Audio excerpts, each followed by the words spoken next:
आज हम जिस टॉपिक के बारे में बात करने लगे हैं वो है डिप्रेशन। डिप्रेशन क्या होता है, उसकी क्या अलामात हैं, उसके क्या जो हैं वजूहात हैं, कॉजेज एंड रीजंस, और उसका इलाज क्या है।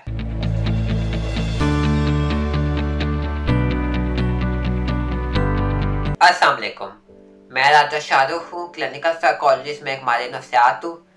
और मैं महरम के प्लेटफॉर्म में as a consultant clinical psychologist काम कर रहा हूँ and I am also practising privately. तो आज हम जिस टॉपिक के बारे में बात करने लगे हैं वो है डिप्रेशन। डिप्रेशन क्या होता है, उसकी क्या अलामात हैं, उसके क्या जो हैं वजूहात हैं, कॉजेज एंड रीजंस, और उसका इलाज क्या है। तो आपने बहुत से लोगों को सुना होगा ये कहते हुए कि वो डिप्रेशन का शिकार हैं, वो डिप्रेशन में जा रहे हैं या दे आर फीलिंग डिप्रेस्ड। तो ये डिप्रेशन क्या होता है? आमतौर पर आपका दिन अच्छा नहीं गया या किसी की बात बुरी लग गई या आप उदास हो या आप टेंशन में हो तो जरूरी नहीं है कि डिप्रेशन है। डिप्रेशन जो है एक मूड डिसऑर्डर है जिसका एक क्लिनिकल क्राइटेरिया होता है कि जब आप वो फुलफिल करोगे तभी आपको डिप्रेशन या क्लिनिकल डिप्रेशन डायग्नोज किया जाएगा, जिसको हम मेजर डिप्रेसिव डिसऑर्डर भी कहते हैं। तो अब हम बात करें इसके क्राइटेरिया की, इसके अलामात की, तो उसमें सबसे पहले आ जाता है डिप्रेस मूड, कि आप जो उदासी की कैफियत में बहुत देर तक रहोगे, कि आपको किसी भी चीज़ में खुशी महसूस नहीं हो रही या आप जो हो उदास रहोगे। फिर आ जाता है कि आपको कोई भी काम करने में दिल नहीं लग रहा या वो मज़ा नहीं आ रहा या वो प्लेजर आपको महसूस नहीं हो रहा, कि आप कोई काम पहले करते भी थे, आपका पसंदीदा भी था, तो अब आपको वो खुशी या वो प्लेजर महसूस नहीं हो रहा वो काम करते हुए, या रोज़मर्रा के कामों में आपका दिल नहीं लग रहा। फिर आ जाता है वजन का कम हो जाना या ज़्यादा हो जाना, जो आपका नॉर्मल वेट है उससे कम हो जाना या ज़्यादा हो जाना, डाइटिंग या जो है एक्सरसाइज के बगैर भी। फिर आ जाता है नींद बहुत आपको कम आना या ज़्यादा आना। फिर आ जाता है कि आपको कोई काम करने के लिए एनर्जी ना रहे, कि वो ताकत आप में नहीं रही, कि आप पहले काम जो करते थे अब आप में उतनी ताकत एनर्जी नहीं रही वो काम करने के लिए। फिर आ जाता है कि आपका कोई काम करने में आपका कोई काम करने में आपको फोकस नहीं हो रहा, कि आप फोकस करके वो काम नहीं कर पा रहे या अपना ध्यान उस काम पर नहीं लगा पा रहे या एक तरफ एक सोच अपनी नहीं लगा पा रहे, या आपको बहुत मनफी सोचें आ रही हैं, नेगेटिव थॉट्स, या आपको बहुत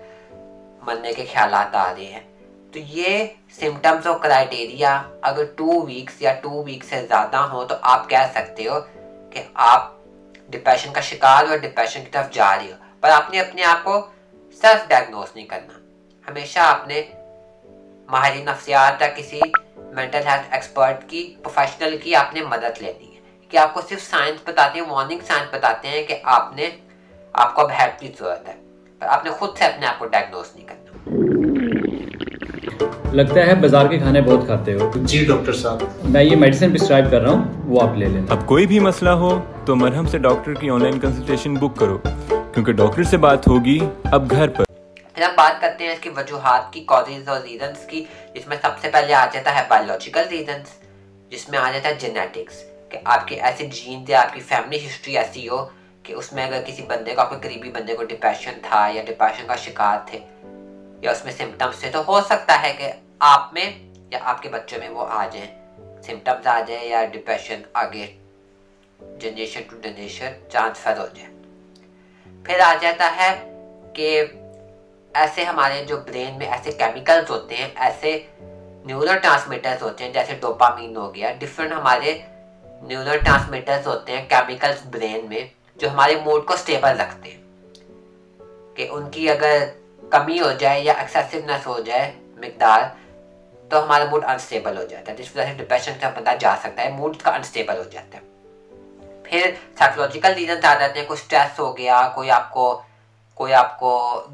ग्रीफ है, कोई आपको लव वन की डेथ हो गई, या कोई लाइफ चैलेंजेस हैं, या पढ़ाई का आपको टेंशन है, या आपको लव वन आपका पास हो गया है, या आप उदास हो, या आपका कोई भी ऐसा ट्रॉमेटिक इवेंट हुआ है उस वजह से भी। और कभी कभी ये भी होता है कि आपको कोई बीमारी है, उस वजह से भी आप डिप्रेशन की तरफ जा सकते हो। आपको कोई फिजिकल इलनेस है, क्योंकि आपकी बॉडी और साइकोलॉजिकल सिम्टम्स, बॉडी और माइंड हमारा हैंड इन हैंड होता है, कि एक अगर बॉडी में कुछ इशू है तो उस वजह से आपके माइंड में भी इशू हो सकता है, माइंड को अफेक्ट हो सकता है एंड वाइस वर्सा। अब हम बात करेंगे इसके इलाज की। इलाज दो तरीके से होते हैं, एक होता है मेडिसिन से, जो एंटी डिप्रेसेंट या हमारे मेडिसिन दी जाती है हमारे मूड को स्टेबल करने के लिए। फिर आ जाता है थेरेपी एंड काउंसलिंग, जो साइकोलॉजिस्ट यूज़ करते हैं हमारी नफ्सियात, जिसमें आ जाता है बातचीत के जरिए साइकोलॉजिकल टूल्स और थेरेपीज यूज़ करके, जैसे कॉग्निटिव बिहेवियर थेरेपी या डिफरेंट हम ग्रेटफुलनेस सिखाते हैं, REBT माइंडफुलनेस टेक्निक बंदे को सिखाते हैं।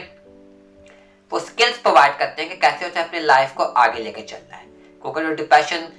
के क्लाइंट्स होते हैं वो ज़्यादा पास में जी रहे होते हैं, उनको सिखाते हैं कि अपनी कैसे अपने थॉट्स कंट्रोल करनी है, कैसे नेगेटिव थॉट्स को, मनफी सोचों को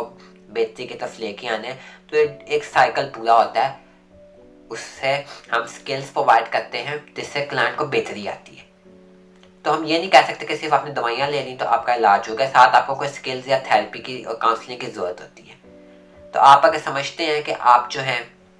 डिप्रेशन का शिकार हैं, कोई आपको ज़हनी मसाइल हैं, तो आप ज़रूर मरहम के प्लेटफॉर्म में मुझसे या दूसरे क्लिनिकल साइकोलॉजिस्ट से कंसल्ट कर सकते हैं।